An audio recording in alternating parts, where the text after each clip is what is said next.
Arkadaşlar sizinle beraber şimdi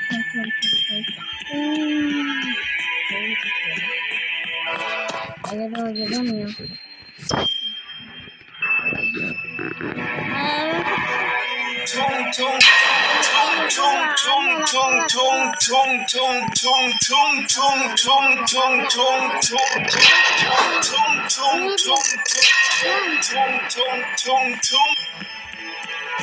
Arkadaşlar onlar ne?